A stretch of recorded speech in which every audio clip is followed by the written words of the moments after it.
Sarah was 70 when God told her and her husband that they would be parents of family numbering more than there were stars in the sky. Little problem, Sarah was unable to have kids, and like I said, she was 70 years old, but sure as anything, God keeps his promise. At the age of 90, she gave birth to Isaac.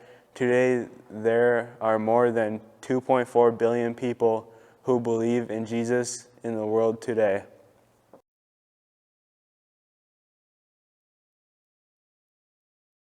Peter is known as the leader of the disciples. He actually walked on water because Jesus told him to, or at least he took a few steps. On the night Judas betrayed him, Peter declared to Jesus that he would never abandon him or deny him. That promise lasted about 6 hours. After Jesus was arrested, Peter denied ever knowing him 3 times before sunrise.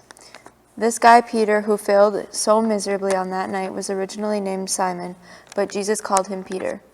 Peter in Hebrew is Petra, and that means the rock. Jesus said, "Upon this rock I will build my church." Peter became the very first bishop of the Christian church.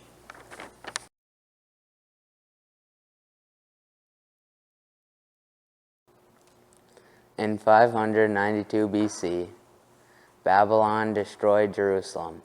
They took a lot of slaves, and Daniel in the lion's den was one of them. Around the year 530 BC, God was ready to let the Jews go back home and start their own nation again. Daniel was an old man.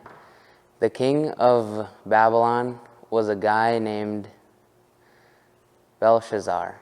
He decided to have a feast, and he used the gold plates and dishes that were taken from the temples years earlier. All of a sudden, Mene, Tekel, Upharsin appeared on one of the walls above of where Belshazzar was eating.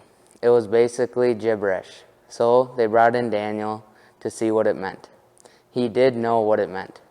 He told the king, "The one true God said you will die tonight."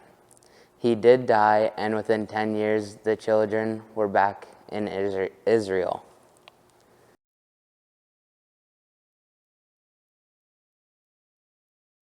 Herod the Great was a horrible human being. He ruled the Holy Land for the Romans from the years 37 to 2 BC. When he found out that Jesus, the Messiah, was born in Jerusalem, he ordered that all boys under the age of 2 in that area would be killed, and they call it the slaughter of the innocents. He had 2 of his wives and 3 of his sons killed too. He also spent an enormous amount of money on restoring, expanding, and upgrading the temple in Jerusalem.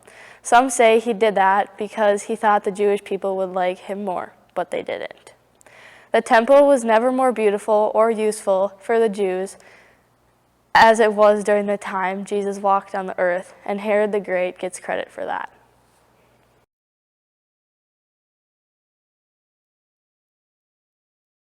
Even today, there are 14 kinds of deadly snakes in the Middle East.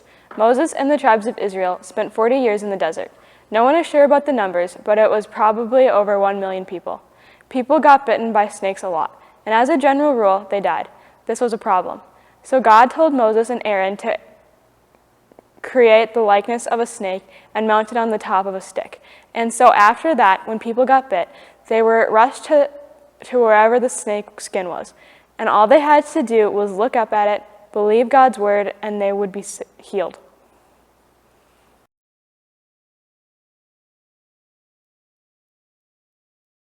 Before Israel had kings, they had judges. God was their king. The judges would take care of the national defense, and a woman named Deborah is maybe the most famous judge.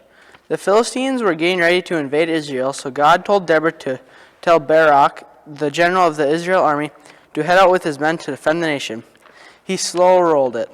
Only when Deborah agreed to go with, the Israelites were outnumbered 2-1, and the hero of the battle was a woman named Jael the Kenite. She nailed the Philistine general's head into the desert sand with a tent stake. Cool. cool story, huh? Yeah.